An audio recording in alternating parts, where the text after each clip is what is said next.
Students, welcome to my YouTube channel math वाला। आज के इस वीडियो में आप लोगों को हम जो है सर्किल में आगे बढ़ाते हुए कुछ और अन्य चीज़ें बताएंगे, लेकिन इसके पहले थोड़ा सा बहुत ही इंपॉर्टेंट चीज़ें जो पिछले वीडियो में भी रिपीट की थी वो आप लोगों को बता देते हैं। तो आप लोगों को ये बताया गया था कि पहला चीज़ ये है कि जब कोई भी पॉइंट टू डायमेंशनल प्लेन पर एक कंडीशन के अनुसार गति करता है, ठीक है ना, फिक्स कंडीशन कंडीशन के अनुसार गति करता है, तो ये पाथ एक बनाता है। ये पाथ बन रहा है जो दिख रहा है आप लोगों को, तो इस पाथ को आप लोग इस पॉइंट का लोकस कहते हैं, ठीक है ना। दूसरी चीज, अब ये जो लोकस होता है, ये लोकस, तो ये जो लोकस आता है, बिंदुपथ आता है, तो इसके ऊपर इन्फिनेटली मैनी पॉइंट्स आ जाते हैं, बहुत सारे बिंदु आ जाते हैं। तो इन बिंदुओं को संतुष्ट करने वाला एक मैथमेटिकल इक्वेशन लिखा जा सकता है, जिसको आप लोग इस वक्र का समीकरण कहते हैं। और ये जो समीकरण आएगा तो ये केवल इन्हीं पॉइंट्स को सेटिस्फाई करेगा, संतुष्ट करेगा जो इसके ऊपर है, ठीक है ना। और इसके बाद तीसरा बताया गया था कि जो ये पाथ होता है, अर्थात ये लोकस होता है, बिंदुपथ होता है, तो इसको कैसे निकालते हैं। बिंदुपथ निकालने के लिए आप लोगों को करना क्या होता है कि ये जो पॉइंट होता है, इसके कोऑर्डिनेट को h, k या अपनी सुविधा अनुसार कुछ भी आप लोग यहाँ पर ले सकते हो। पहला इसमें पॉइंट है। और इसका जो दूसरा पॉइंट है कि आप लोगों को जो ये कंडीशन दिया जाता है, तो ये अप्लाई कर देते हैं, लगा देते हैं, अप्लाइंग कंडीशन अप्लाई करते हैं। और कंडीशन जब आप लोग अप्लाई कर देते हो तो थर्ड चीज़ ये होता है कि h जो होता है या l होता है, उसके स्थान पर यानी भुज एब्सिसा, उसके स्थान पर x, और k जो होता है कोटि अर्थात ऑर्डिनेट, इसके स्थान पर आप लोग y रिप्लेस कर देते हैं। ये मैथमेटिकल इक्वेशन प्राप्त हो जाता है। और इस प्राप्त मैथमेटिकल इक्वेशन को ही आप लोग स्टैंडर्ड इक्वेशन कहते हैं। ये आप लोगों को इसके पहले वाले वीडियो में बताया गया था। और भी बताया गया था कि जो सर्कल होता है, और ये जो सर्कल है, इसमें से अगर इसका केंद्र h, k है और इसका रेडियस अगर a है, तो इसका जो मानक समीकरण होता है x माइनस एच का whole square, standard equation y minus K का whole square is equal to A square होता है। ये आप लोगों को बताया गया था, ठीक है ना। इसके बाद आप लोगों को ये भी बताया गया था कि इसकी जो डिग्री होती है, x और y यहाँ पर वेरिएबल होते हैं। x and y are variable. Variable माने होता है ये चर होते हैं, यानी ये वेरी करते हैं। यही तो बदल करके x और y का जो मान होता है, यही तो बदल करके नए पॉइंट्स का कोऑर्डिनेट देता है, तो ये वेरिएबल होते हैं। तो यहाँ पर x और y वेरिएबल है, तो इसलिए ये टू वेरिएबल हो जाते हैं। दो होते हैं, x और y दोनों बदलते हैं, इसलिए टू वेरिएबल का इक्वेशन होता है, ठीक है ना। अब इसके बाद आप लोगों को ये भी बताया गया था कि जो ये दोनों वेरिएबल हैं, इनके घातांक डिग्रीज और इनके कोएफिशिएंट को देखते हुए हम लोग अपनी तरफ से एक इक्वेशन लिखते हैं, जिसे उसको जनरल इक्वेशन कहते हैं। और जो सर्कल होता है, उसके जनरल इक्वेशन को दिया जाता है X square plus Y square plus 2gx plus 2fy और plus c is equal to 0। और इसका फार्मूला भी आप लोगों को बताया गया था कि इसका जो केंद्र होता है माइनस जी माइनस एफ, और इसका radius under root G square plus F square minus C. ये बच्चों, अब इसके बाद देखिए जरा नेक्स्ट क्या है।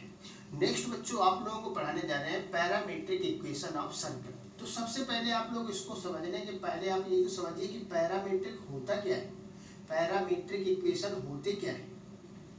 तो पैरामीट्रिक इक्वेशन होते क्या है कि यहाँ पर कितने वेरिएबल हैं, दो।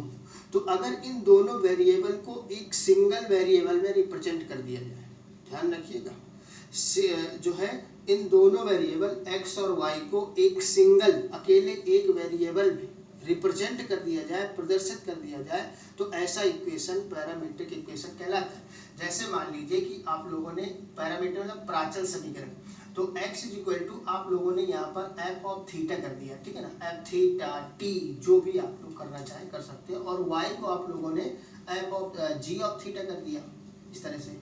तो इस तरह से आप लोगों ने देखो कि मतलब x और y दोनों को चेंज कर दिया गया है यहाँ पर अलग एक वेरिएबल में। इसको बताएंगे तो आप लोग क्लियर हो जाएगा पूरी तरह से, कोई दिक्कत नहीं।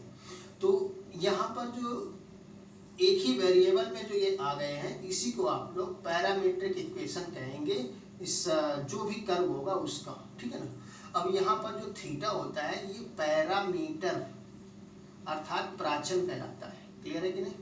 तो इसको जो पैरामीट्रिक इक्वेशन होता है समझ में आ गया होगा कि अगर दो वेरिएबल को एक सिंगल वेरिएबल में रिप्रेजेंट करें तो जो इक्वेशन प्राप्त होता है उसको पैरामीट्रिक इक्वेशन कहते हैं, और यहाँ पर जो ये सिंगल वेरिएबल होता है इसको पैरामीटर अर्थात प्राचल कहते हैं। तो आज बारी है parametric equation of the circle अर्थात वृत्त का प्राचलिक समीकरण क्या होता है इसके बारे में, ठीक है ना। तो चलिए जरा देख लें।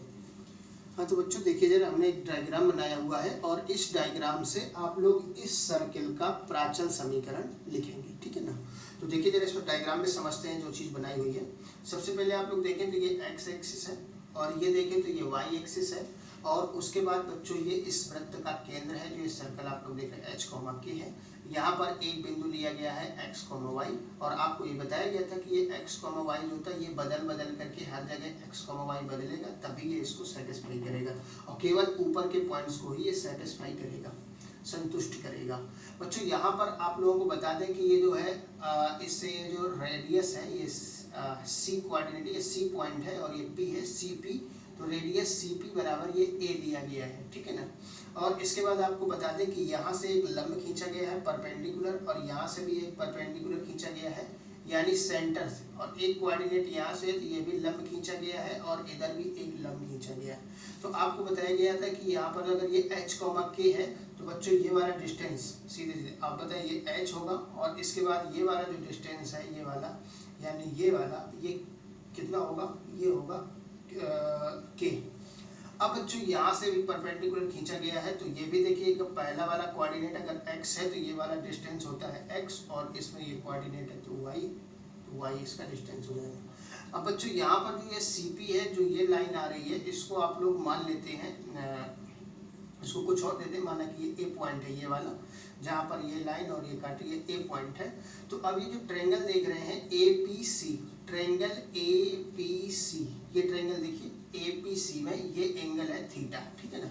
तो अगर ये एंगल थीटा है तो आप लोग जानते हैं कि CA का वैल्यू निकाल सकते हैं।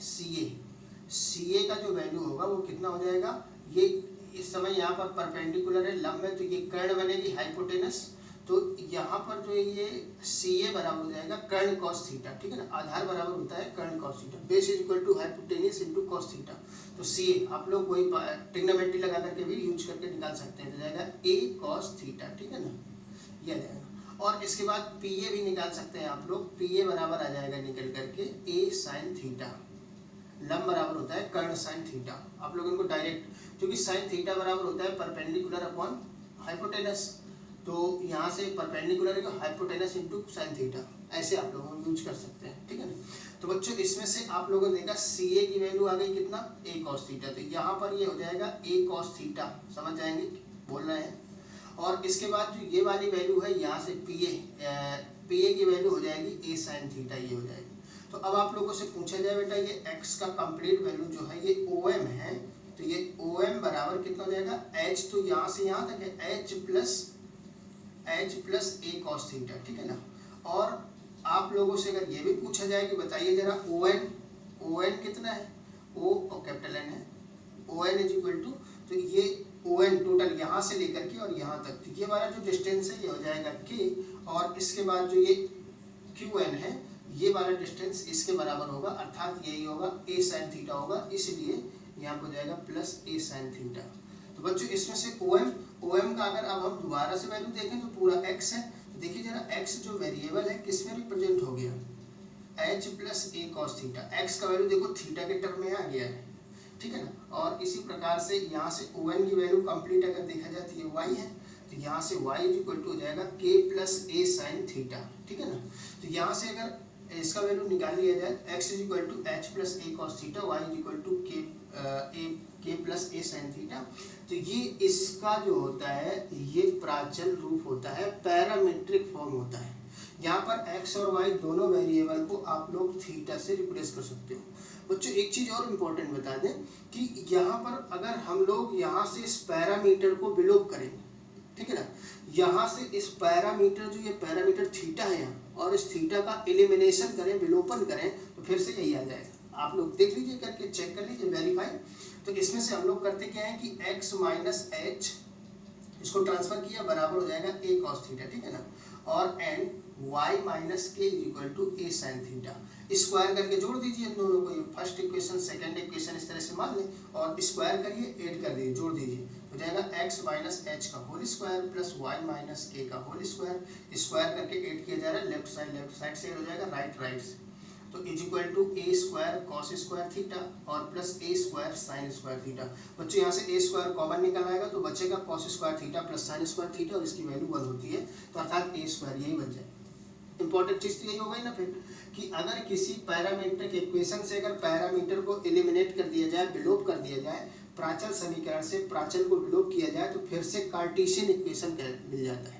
कार्टेशियन इक्वेशन जिसमें एक्स और वाई लगा होता है वो कार्तीय समीकरण कहलाता है, और ये पैरामीटर जिसमें पैरामीटर होता है। तो इस तरह से आप लोग देख सकते हैं। तो इसमें से एक चीज़ और बता दें कि एक पार्टिकुलर केस जो आप लोग देखते हैं कि पार्टिकुलर केस इसका बताया था कि अगर ये सेंटर ओरिजिन हो जाए 0,0 हो जाए तो इसका समीकरण क्या होता है, X square plus Y square बराबर ए स्क्वायर। इसका भी आप लोग पढ़ सकते हैं। इसमें देखिए जरा जल्दी से कैसे कि आप लोग एक एक्स एक्सिस ले लीजिए, वाई एक्सिस ले लीजिए और इसका जो सेंटर है बच्चों अच्छे लेते हैं बीच में, तो एक्स एक्सिस वाई एक्सिस और एक सर्कल ले लीजिए इस तरह से। इसका सेंटर है कोऑर्डिनेट 0,0 और यहाँ पर होगा x, y और ये रेडियस है a और यहाँ पर ये जो हो जाएगा ये x बन जाएगा, ये एंगल थीटा ले लेंगे तो ये लंब खींच देते हैं परपेंडिकुलर, तो यहाँ से थीटा है तो ये आधार है कि x, y अगर कोऑर्डिनेट है तो इसकी वैल्यू x होगी, तो इसी की वैल्यू निकाल लीजिए, माना कि ये m है ये o है। तो इस तरह से अगर OM निकालेंगे तो OM इज इक्वल टू आधार इज इक्वल टू होता है कर्ण साइन थीटा, तो ये जाएगा a कर्ण कॉस थीटा, तो a कॉस थीटा, तो a कॉस और थीटा की जगह थीटा ये, तो ये जाएगा x is equal to a cos theta, ठीक है ना। और इसी प्रकार से अगर ये निकालें हम लोग PM, तो PM इज इक्वल टू क्या होता है, ये लंब है परपेंडिकुलर, तो परपेंडिकुलर इज इक्वल टू होता है कर्ण साइन थीटा अर्थात a साइन थीटा, ट्रिग्नोमेट्री से बोल रहे हैं। तो ये आ जाएगा y is equal to a sine theta, तो ये इसका पैरामीट्रिक इक्वेशन हो गया इस वाले का, ठीक है ना। इसमें से अगर स्क्वायर करके जोड़ दें, वर्ग करके जोड़ दीजिएगा तो आप लोग ये मिल जाएगा। इस प्रकार से बेटा सर्कल की ये पैरामीट्रिक इक्वेशन है, बहुत ही इंपॉर्टेंट है, ये ध्यान रखिएगा। और आगे चल करके अगर इस वीडियो को आप लोगों ने बहुत ठीक से समझ लिया है तो फ्यूचर में आप लोग जब हायर मैथमेटिक्स पढ़ोगे तो वहाँ पर बहुत लाभ मिलेगा आप लोगों को, ये बात ध्यान रखिएगा। इसलिए हमने ये पूरा कॉन्सेप्ट बताया हुआ है और इस कॉन्सेप्ट को समझने के लिए आपको जितनी बार भी देखना पड़े तो देख लीजिएगा, हर चीज़ एकदम बिल्कुल याद करके रखिएगा, आगे बहुत अच्छे से आपको समझ में आएगा, ठीक है ना। तो आज के वीडियो में बच्चों इतना ही, बाकी मिलते हैं नेक्स्ट वीडियो में कुछ सवाल लेकर के। Thanks for watching.